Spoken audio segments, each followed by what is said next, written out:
atividades, vários eventos aqui na academia, todos com muito sucesso, uma boa presença de público. No sábado à tarde, os poetas do Pajeú, e em seguida a Orquestra dos Médicos. E ontem para criança.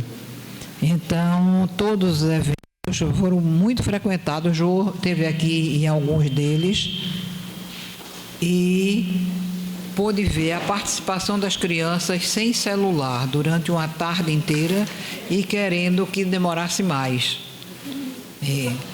Na sessão de hoje, eu vou começar passando a presidência a Zé Mário Rodrigues, porque daqui a pouco eu tenho viagem. E ele está querendo fugir, não deixem. Não, já coloquei o João para ser a vice-presidência. Sim. Mas a aula... eu ia dizendo da conferência, mas disse certo. A aula de hoje será do professor Lorival Holanda, que mais do que conferência é uma aula sobre Manuel Bandeira, que estaria completando 140 anos. Então, nós prestamos essa homenagem, como tantas outras têm acontecido no Brasil. Eu vou passar a palavra a Lorival e peço ao Zé Mário que se aproxime.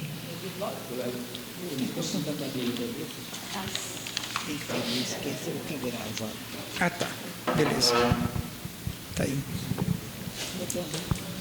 Bom, boa tarde a todo mundo. Fico muito contente, inclusive com os amigos antigos. Quero saudar o professor Aldo. Quero agradecer a vinda, outras pessoas também. E quero dizer que, na verdade, é muito mais uma conversa do que uma conferência e tal. Não, é só uma tentativa de encontrar esse Bandeira paralelo, que não é de fato o Bandeira que está nos compêndios de escola. Por isso que eu tinha me dito assim, a primeira providência seria pedir, tire as crianças da sala. Eu vou falar de um outro Bandeira. De fato, o Bandeira é uma espécie de abridor de caminhos da poesia moderna. Então, não existiria Zé Paulo Paes ou Leminski, não existiria, por exemplo, Renato Russo ou Adriana Calcanhoto, o quanto esse pessoal todo deve à Bandeira, certo? E ele difere dos cacuetes de Mário, ele difere das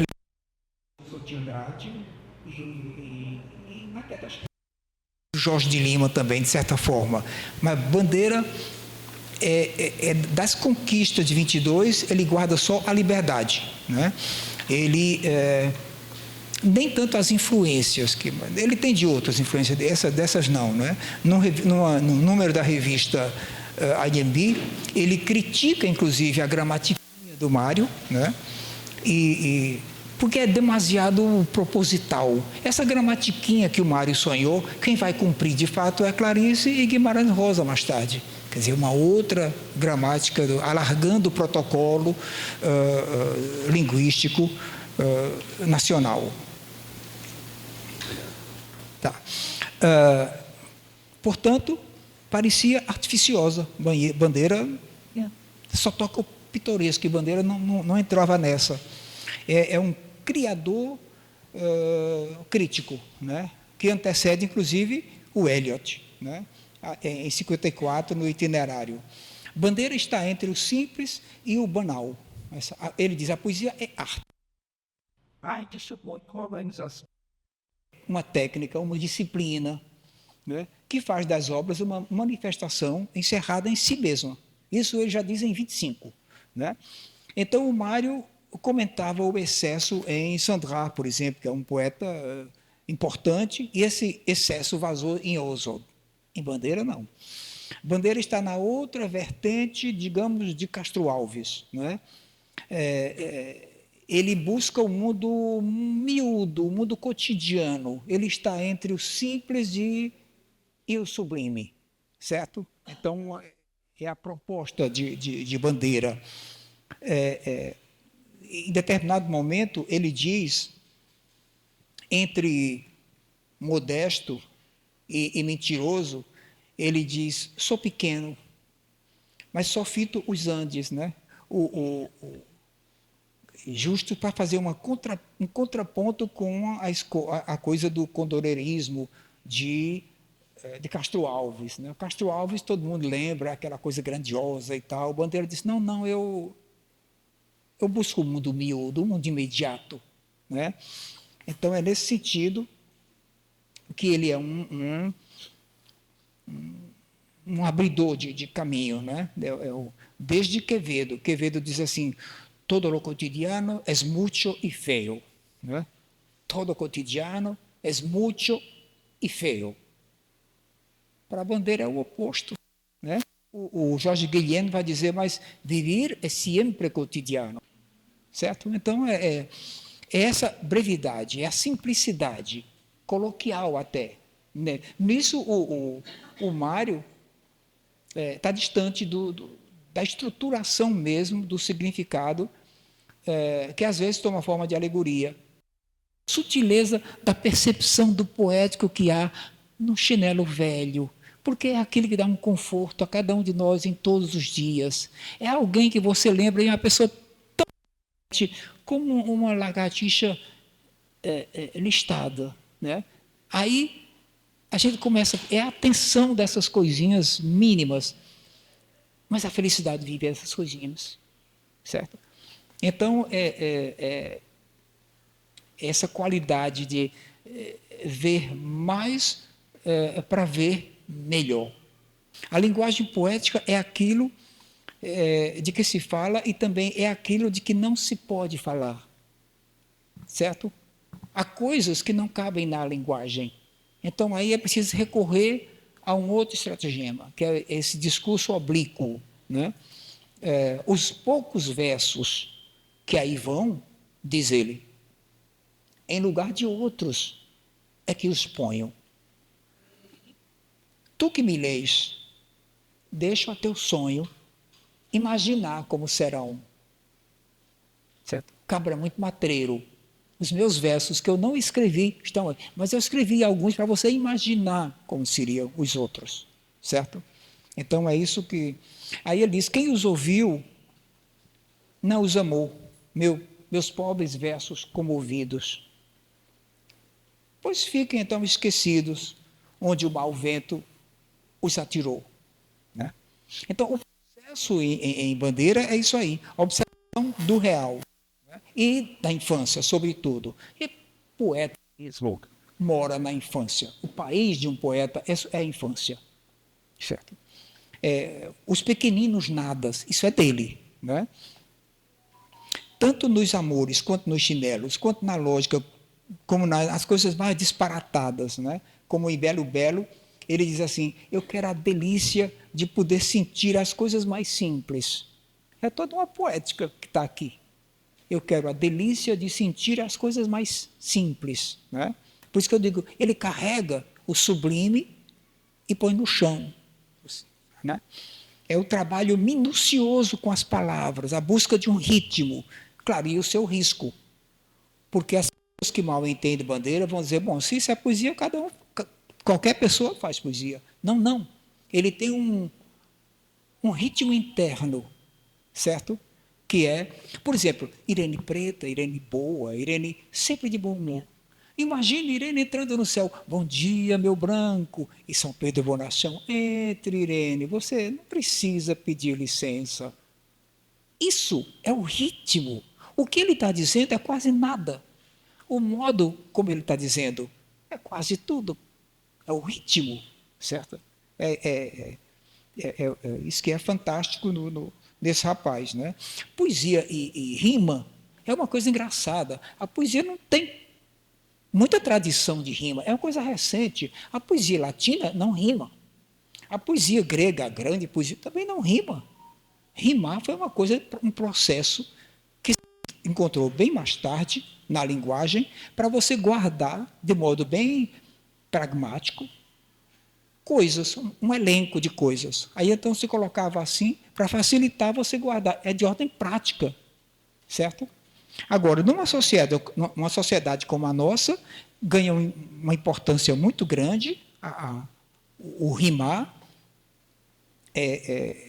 Por isso que a gente tem a gente louva tanto Castro Alves, porque ele fez tanto quanto Joaquim Nabuco pela causa do negro, certo? Porque, em vez de fazer um discurso conceitual, ele jogou ali em imagens magníficas e fáceis de guardar. Então, a Sinhazinha, que lia aqueles versos, ela até então só via o escravo passar como uma não-pessoa. Mas, naqueles versos, aqueles versos movem e comovem. E ela começa a olhar o escravo como uma pessoa. Essa mudança que é fantástica. Mas, enfim, então, é isso que eu queria. Aguilar deu a público há pouco tempo uma obra completa do Bandeira. E quando a gente vai falar sobre Bandeira, a gente tem, como se diz em francês, l'embarras de richesse. Tem o 2, o retorno. Bandeira, nós temos também o Bandeira primeiro, que é muito parecido com o Bandeirão, né? E depois nós temos o Bandeira de Estrela da Manhã, de 36, a Carnaval, que aliás é até de 19. Aí, esse já é o Bandeira que eu digo, esse é mais Bandeira meu, é o Bandeira 2. É o Bandeira 2. Né? Que sua poesia agora se levanta. Antes ele poetava como todos os outros poetas, mas agora ele encontrou um ritmo. Ele amestrou a mão da poesia, certo? Então, a poesia de Bandeira não é assim, inteiriça, saído como Minerva da cabeça de Zeus. Pronto, pum, é um poeta. Não, senhor. Ele fez seu próprio caminho, certo? Mas com muito trabalho também. Porque a gente percebe nele, propriamente, não é uma mutação, mas é uma espécie de, se me perdoem, de salto quântico. A poesia dele, em 3 anos, dá um salto quântico de qualidade, certo? E isso daí a diferença que há entre, por exemplo, libertinagem. É um outro ritmo, certo? É uma outra coisa, esse Estrela da Manhã, libertinagem, e da gente, certo? Então,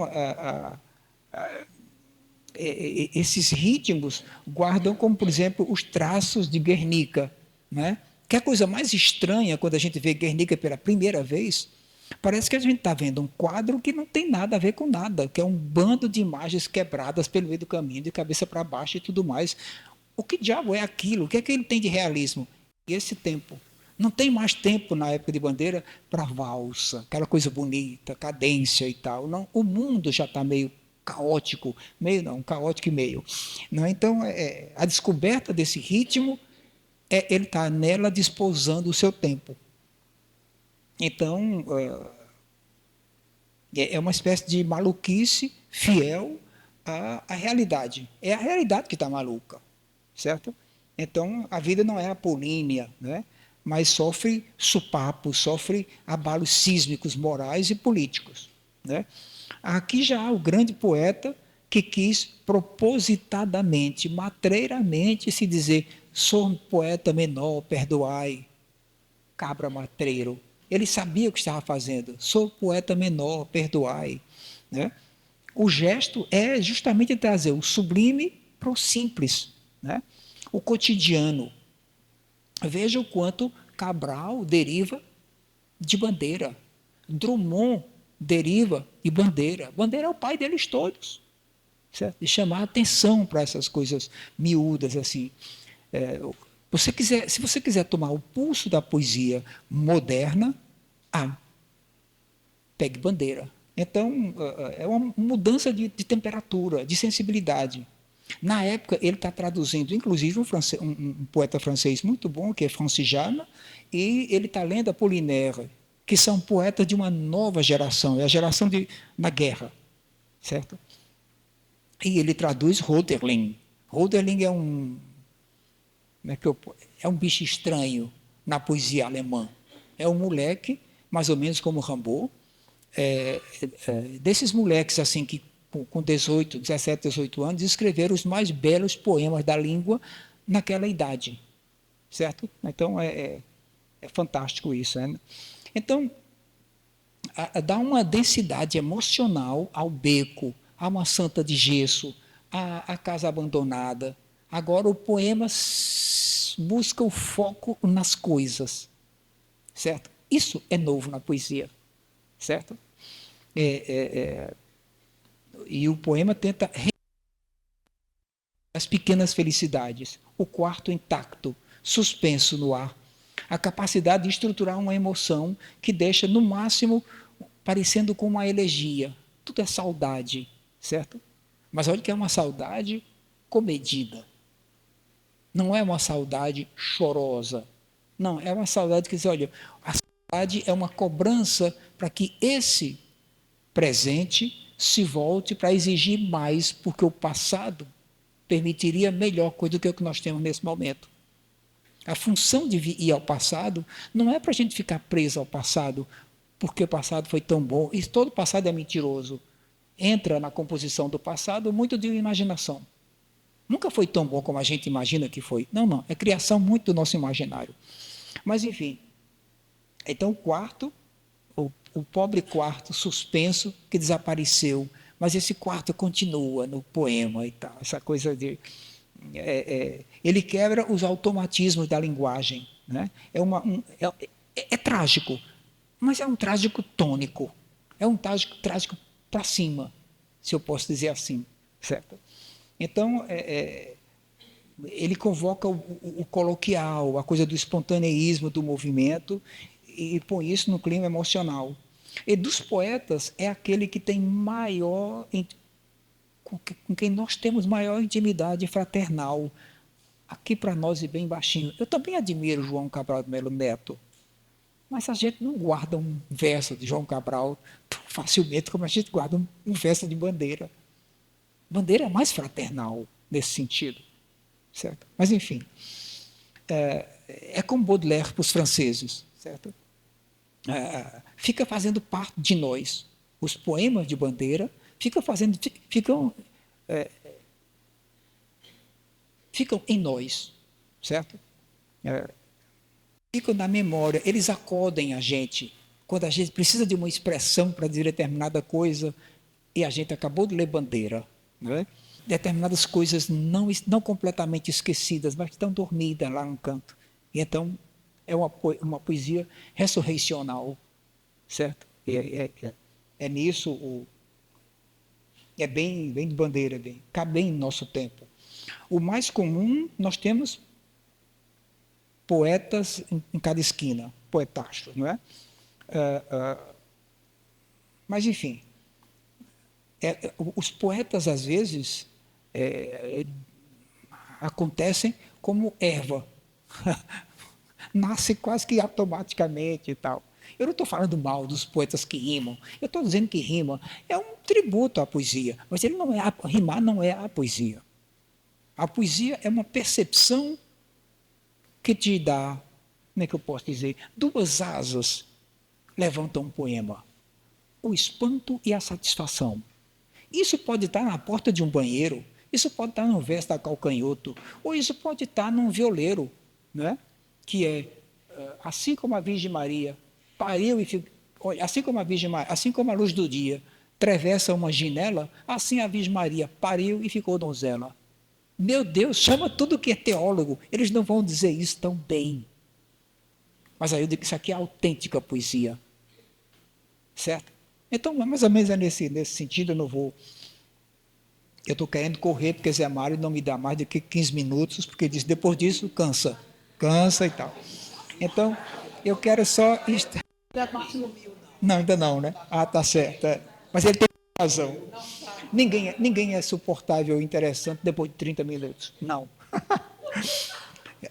Então... Perdão. Ah, tá. O essencial... exato, mas isso é para o final. Eu quero estender a razão do poema. A poesia nasce... Como é que eu posso dizer? A poesia nasce das insuficiências da razão consensual.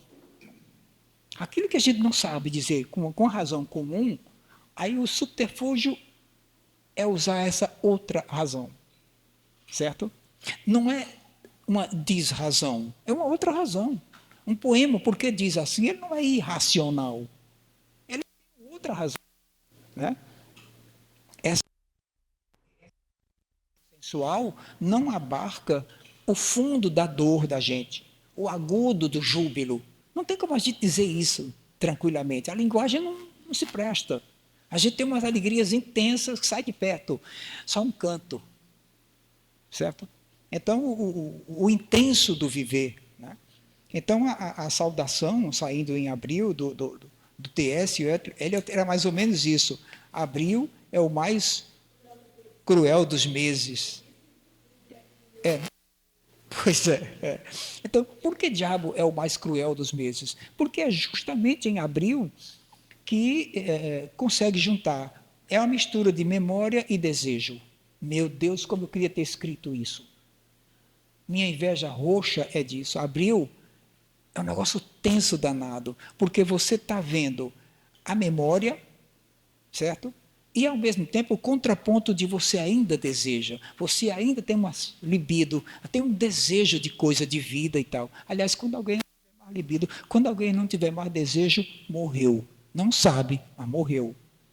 Certo? Então, é nesse sentido que eu quero pegar esse bandeira. Os dois pés firmes no presente, o desejo sempre está no presente, e essa insurgência, que é quase uma crueza. Você ser um moleque de 76 anos, feito eu, mas está com essa tesão de vida, eu quero mais vida, eu quero mais coisa, eu quero ir até a esquina descobrir coisa e tal. Quando eu perder isso, tudo bem, deixa eu envelhecer. Mas agora não. Ele parece uma espécie de oxímoro do amor, que é tentar expressar na linguagem o que na linguagem não cabe. Durma com um negócio desse. Né? Aí ele incorporou esse eterno e a gente... Isso dispensa a inteligência dita consensual, né? Argumentativa. E aí a coisa mais parecida com isso é a música. Por que a música, para meu despeito, eu tenho um despeito danado com música? Por que a música é superior à literatura? Porque a música dispensa a argumentação. Você escuta um pedaço de música clássica e você fica em suspenso, assim, não precisa dizer mais nada. A música dispensa a argumentação e tudo mais. Mas nós, miseravelmente, trabalhamos com logos, com a língua, com a organização, da frase e tal. Mas tem um lirismo contido, doloroso. Eu estou findando, Zé Mário.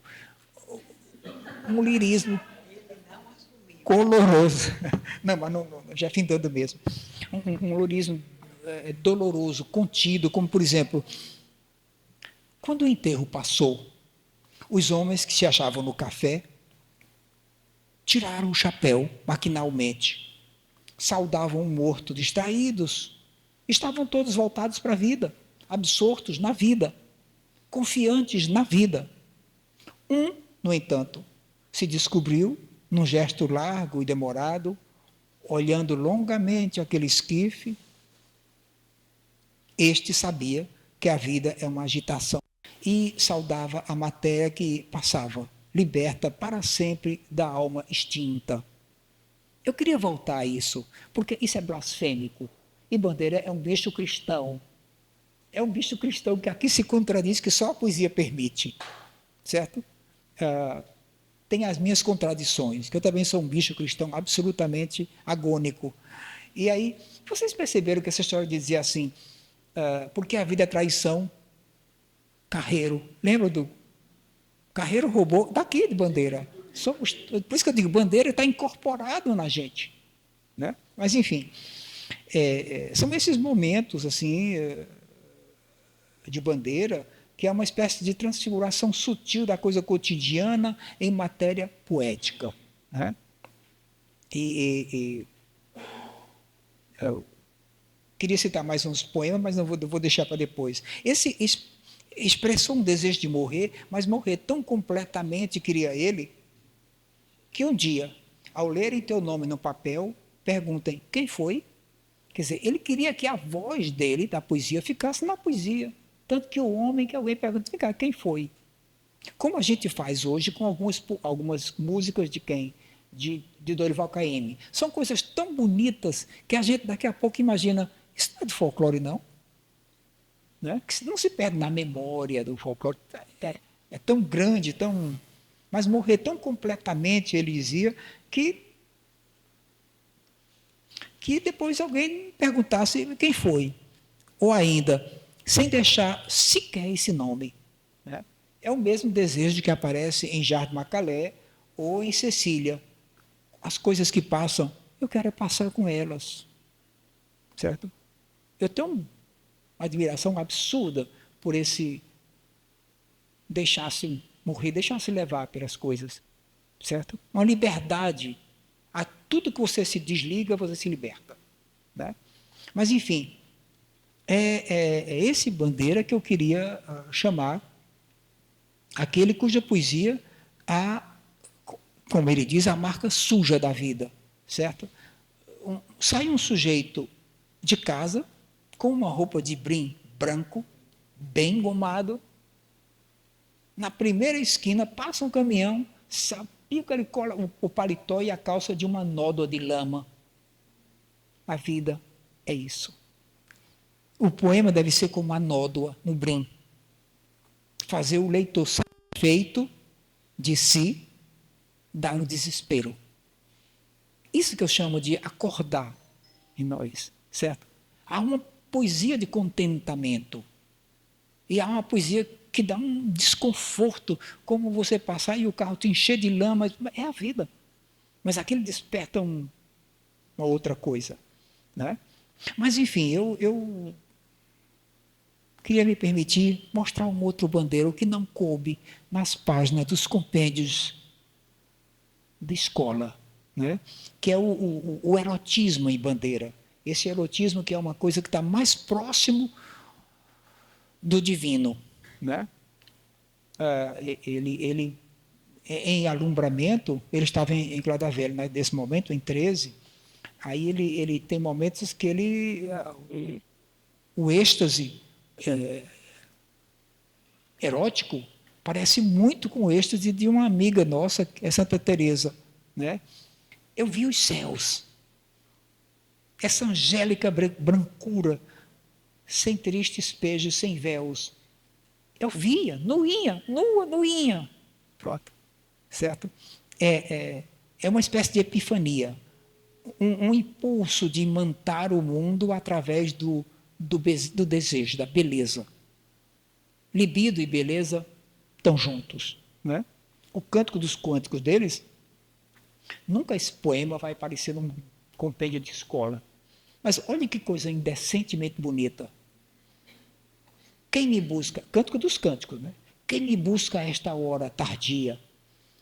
Alguém que treme de desejo. Sou teu vale, Zéfiro, e aguardo teu hálito. A noite é tão fria. Meu hálito não, meu bafejo, meu calor, meu túgido dardo. Precisa fazer o desenho? O cabra é safado mesmo. Quer dizer, a descrição é muito bonita, é um cântico do cântico muito bonito. Né? Assim, então, e mais, o corpo cria uma coerência no cosmo. Certo? Dá para a gente entender aquele poema de quando o féretro passa e diz, mas o corpo percebe, vai-se embora a alma, o corpo é mais importante. Certo? Nem bodas espirituais.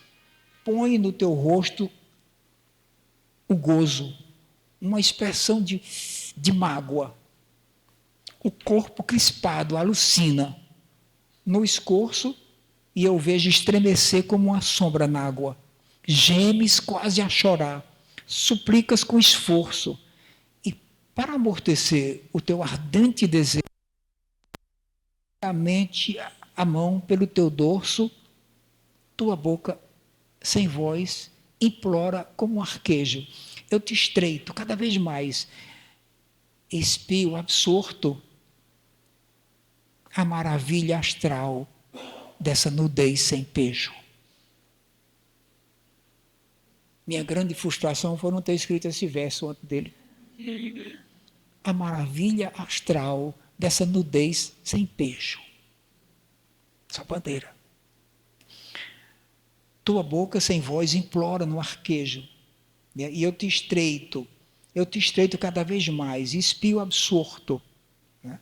Eu te amo como se ama um passarinho morto. Quer dizer, é como se fosse uma mistura de tesão e ternura. Quer dizer, é melhor levar o combo, certo? Não, ternura e tesão. Não, leva os dois, por favor. É isso que levanta a vida. Não se fica impune a uma boa leitura de um poema de Bandeira, né? Ajuda a modificar o sentido do universo, né? A alargar o conhecimento que cada um tem de si e do seu mundo. Bandeira é a nossa bandeira contra o tédio, certo? Então, essa coisa horrorosa que a igreja fez, que Nietzsche, feroz que só o diabo, Nietzsche dizia, a igreja não matou o Eros, fez pior, envenenou, certo? Tudo que é essa brincadeira com sexo e erotismo, não fala de pornografia, nem Bandeira fala, mas de sensualidade, de beleza. Aí ele diz, a igreja, o que é que ele fez, coitada? Ela envenenou. A gente não fala nessas coisas sem um certo sentimento de pudor, certo? E não de orgulho do corpo. Essa educação da sensualidade, que é um patrimônio das grandes civilizações, se desfaz, e se desfaz em safadeza. Quando alguns poetas ainda veem no erotismo um sinal de Deus. Eu sou desses, né? Deus, a fonte suprema do erotismo, de Jorge de Lima. Então, tesão, ternura, dá para levar o combo? Obrigado.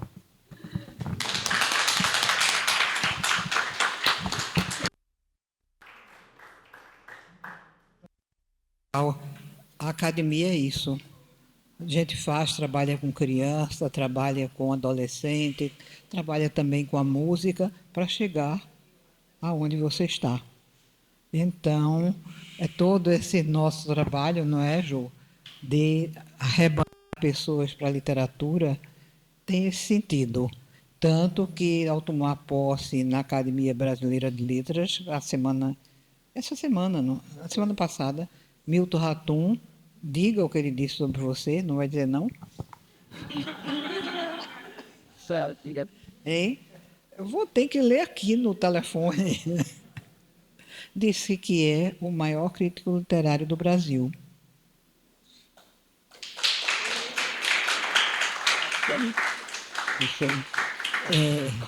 Eu queria registrar a presença de duas pessoas que eu fico tão feliz quando vejo aqui, Zenaide e Iná, porque elas lembram dois grandes acadêmicos, duas pessoas que tiveram tanta relevância aqui na casa, Olímpio e Nelson Saldanha. Zé Mário está pedindo a palavra. Vou falar bem pouco, não se preocupe não. Não, Esse lado ateu do poeta. Foi o primeiro poeta que eu li na minha vida. Aí me chamou a atenção esse lado. E quando ele citou o verso, a matéria liberta para sempre da alma extinta, aí é que fortalece. Mas eu te conheço um outro também, chamado A Vida é um Milagre. Cada flor com sua imagem, o seu canto, cada flor é um milagre. Cada pássaro com sua plumagem, seu voo, seu canto, cada pássaro é um milagre. O tempo infinito é um milagre. Tudo é milagre. Tudo, menos a morte. Bendita a morte que é o fim.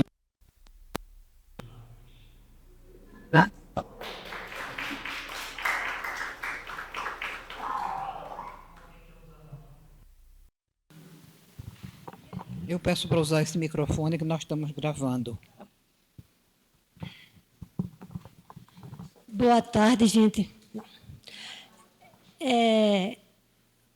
Olival, eu gosto muito quando ele fala, ele sabe, ele sempre enfoca alguma coisa nova pouco nova para a gente. E eu queria dizer que eu acho que pontos muito importantes. Compreende aos ter 76 anos e o espírito ser desejo, de querer ainda, entende? E o meu problema é esse. A surpresa que eu tenho aos 85 de ainda estar desse jeito. E me perguntando o que é que vai ser. E o problema meu é a dicotomia entre este espírito que deseja e o corpo que se está. Que acontecendo já comigo, que eu tenho fibromialgia e a coisa está... Entende? Por isso, eu até disse a Margarida, vocês vão ter que me ver faltar, mas não é porque o espírito está aqui, mas o corpo não levanta. Entende? E os médicos o que dizem é o seguinte, a medicina não sabe ainda o que é a fibromialgia.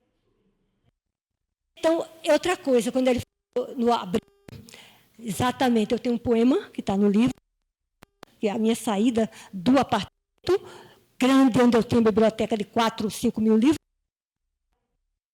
escolher 1 em cada 10, certo? Foi terrível.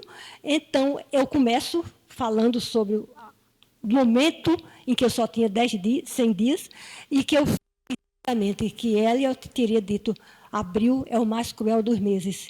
E aquele momento era de memória e desejo. Porque abril, talvez para mim seja isso, um pouco de mistura de memória e desejo, que exatamente foi o livro que eu quis lançar, lembrando toda a minha trajetória, inclusive os grandes, de deixar fora Olímpio, um querido amigo que continua ainda no espírito da gente. Mas, geralmente, eu trouxe isso aqui para vocês, um minutinho só, entende? E eu trouxe porque ele tem um valor histórico. Esse texto é para a comemoração dos 120 anos de Manuel Bandeira. Estão vendo como eu estou velha? Comemoração dos 120 anos de Manuel Bandeira nos Passos Pasárgada. E naquela época me pediram falar Manuel Bandeira. Foi quando eu descobri uma coisa. Eu passei a vida ouvindo lá que Manuel Bandeira ele tinha a doença e na época, e então ele sabia que a qualquer momento ele podia morrer, porque não existia cura. Então, a vida falando da morte. Com quantos anos ele morreu? 82. Para aquela época, de qualquer forma, foi a década de 50. Bom, é porque chama-se assim, a morte e a morte. Esse na de Manuel Bandeira é a morte. Isso é exaustivamente sabido. No entanto, a antologia persistem na sua a tradicional em grande parte dos e uma concepção. O diagnóstico de levou a iniciar sua lírica pelo tema que certamente o afligiu profundamente. Num dos seus primeiros poemas, datado de 1906, ao malfadado epíteto, ele diz: chora de manso no íntimo, procura curtir sem queixa o mal que te crucia. O mundo é sem piedade e até riria da tua incomensurável amargura. O resto, eu sei que vocês sabem, eu vou adiante. Aqui, o morte, desgraça, tristeza. E ante a perspectiva de sua vida, seria luta constante. Pedimos que a faça sua doce companheira. Tanto é que passa a morte com certa intimidade, dando-lhe títulos perigosos, alguns, outros um pouco jocosos, como Dama Branca, a indesejável das gentes e ineludível. Inclusive, a indesejável das gentes é uma das grandes marcas da nossa literatura. Eu acho que não tem uma pessoa que não tenha conhecimento dessa e abuse, porque eu acho que é a mais perfeita que existe. É de 1900, Desencanto, onde encontrei faço como quem morre. Vai.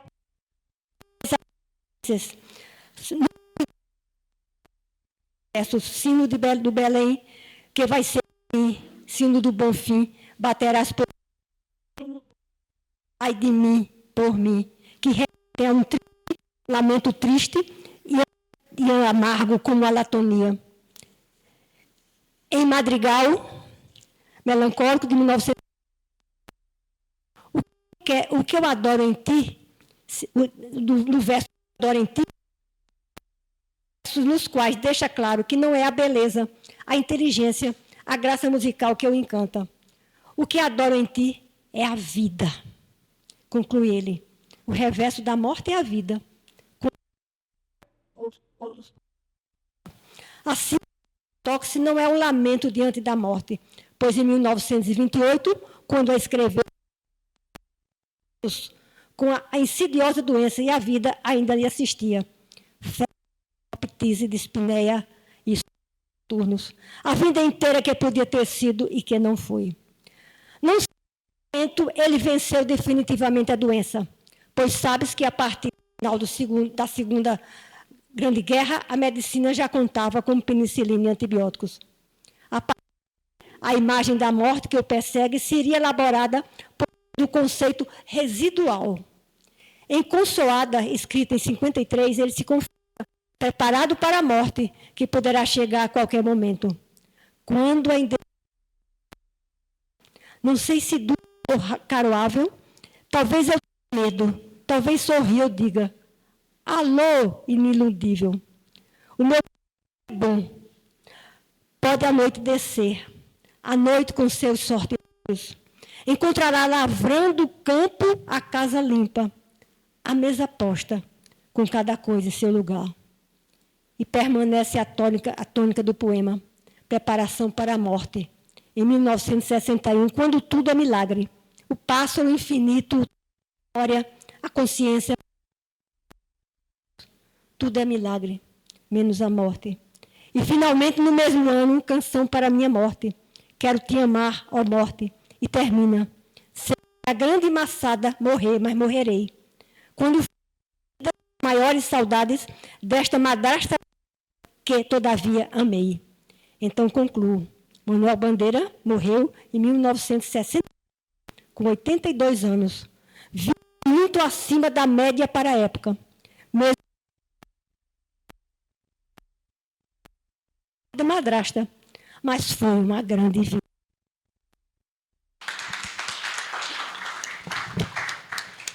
Margarida passou,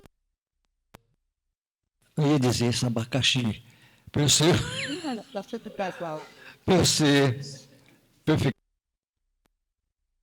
eu, como presidente, tem que ter um, né? Aí eu nomeei o Jô para ser presidente. Está nomeada. Mas não era isso que eu queria dizer. No dia, vão continuar todas as programações. Aquela história de... vai ter... Mas também tem umas programações, e isso vai continuar tudo.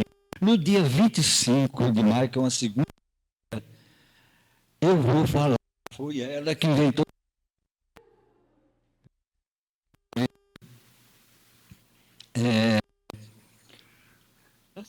Ascenso Ferreira. Está vendo? Eu até esqueci.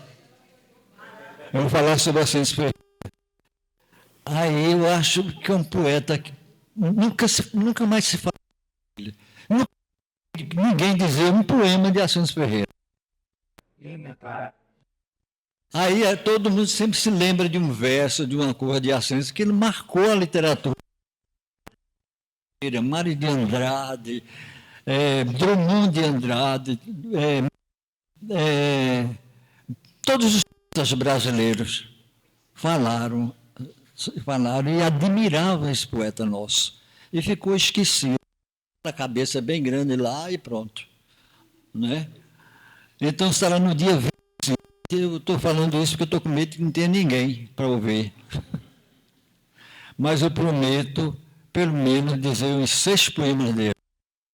Em sala de aula, eu trabalhava muito aquele poema O Bicho. a bandeira, né? A gente fazia um círculozinho e refletia. Aí quando eu falei, se nos faltar desejo, é prenúncio da morte, né? Porque é realmente a ausência do desejo que deve dar motivação para viver, né? Que Rubem Braga escreveu uma crônica tendo como gênese um segredo a ele compartilhado pelo poeta da solidão Manuel Bandeira. E o que terá lhe confidenciado o Tindo ao caminhar sozinho pela praia do Flamengo, ficou impressionado. Esse é o episódio segredado por Bandeira ao cronista Rubem Braga, que o transformou numa crônica intitulada O Poeta e a Moça. Aposto que ele ficou apaixonado pela moça. Isso eu não sei, isso não posso assegurar. Porém, há um outro precedente, inclusive documentado, evidenciando que, possivelmente, algum sentimento amoroso ele nutria por ela. É quando a enigmática, bela jovem morava no estado, recebeu uma correspondência. E numa certa passagem, ou melhor, quase o desfecho, em tom amoroso e carinhoso, ele deixa falar mais alto o seu coração com essas palavras, né? Clara, Clarinha, Clarice. Para terminar. Enquanto aquele episódio transformado numa crônica, só depois que o poeta entregou a alma dele, o cronista Rubem Braga revelou ao mundo que aquela moça por quem ele passou era aspecto e o poeta era Manuel Bandeira.